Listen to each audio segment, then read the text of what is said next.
Electricity is what brought this country around, That hard work, guys, keep on keeping on. But it wasn't a choice, You either done it, or if you wanted to eat, you done what you had to do.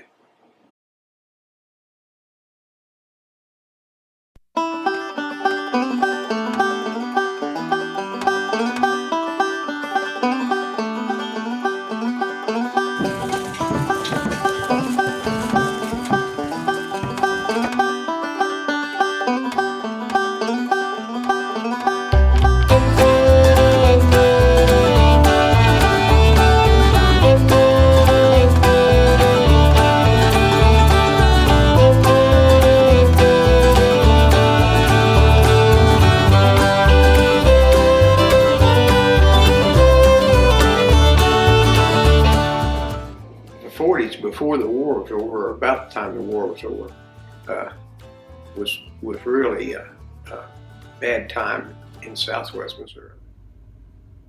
I was born down Piney, where the Piney Tower's at. Down there, there's several folks off down in there, and they was cutting stave timber off of government land, and there was nobody had electricity, Somebody had requested and put power in down there, but like I told you, that we didn't have the money they wanted $200 to put it in the house, and it was just out there on the pole.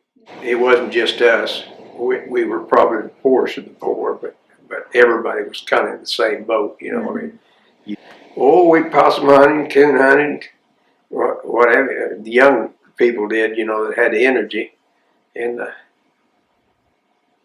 we worked pretty hard. We was up early, milk them old cows before school. I think it was 7 carloads of us loaded up down there in the hills and went to California. But when we got to California, we was in the same boat out there. They had electricity out there, but we didn't have any. We went north up to Thin Apples, and we lived in a big old, kind of like an army tent. I came back after about a year and started back to school, stayed with my grandmother till Dad got back here. And then I know we had a tomato patch up there, and I plowed them tomatoes with them mules, and I'd pump me when I was pumping water for the cattle, I'd pump me some bath water and let it sit there on the hill. Of course, it was hot, but by the time I got back that night ready to take a bath, it was hot,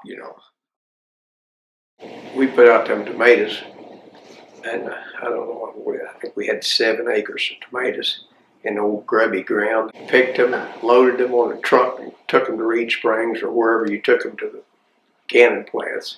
I could make $4 a day picking tomatoes in a halfway decent patch. When we come up here from Stone County, we still had a pair of mules. That's what we was farming with. We plowed with them, we hayed with them. We had a little old 5-foot sycamore that was dangerous as could be. The wheel had to be a turning for the pitman rod to work, And then we put that up loose, raked it with an old bull rake, and then hauled it down on a wagon and stacked different. I know when I left in '56, I thought, if I get away from this old farm, I'd never look back. I'm going to stay gone. And I went to service in 1956 and got out in '60. And when I came out, I stayed in Lawrence County then, and things had already started to change. In 1960, when I got out, I was helping Dad. In '61, when me and Peggy got married, I was helping Dad carpenter around, and we did have some power tools, I remember the first table saw we bought, that was modern times, When people got electricity, they was really excited, but most of them just had lights, had electric lights. And somebody that lives in a house that had plumbing and electricity and refrigerator, they were uptown now. It's unreal the difference of when I was a kid and what it is now. The things that's modernized, and 90% of it is all electric driven. Things were, without electricity, things are so hard to do on the farm. I mean, you don't have drills and grinders to sharpen stuff and what have you.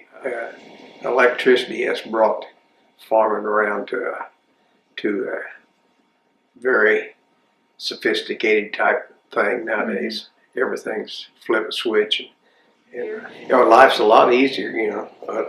This chair, I can't imagine what's going to happen in the next 30, 40 years. Yeah. The neighbor over here, I don't know why I told you this story or not, but that their pump went out the other day, and she was hollering, "When are we going to get that pump fixed?" That they was out there working. He said, "I don't know." She said, "I'd rather be without electricity than be without water." And he said, "Hey, dear, you got to have electricity to pump your water." Yeah. And I don't think a lot of people do. They just don't realize how much we depend on electricity. As far as I'm concerned, I wouldn't want to pay twice as much, but it's worth twice as much as we pay for it. At this stage in my life, I don't want to do without electricity. If it leaves this part of the country, I'm going to go with it.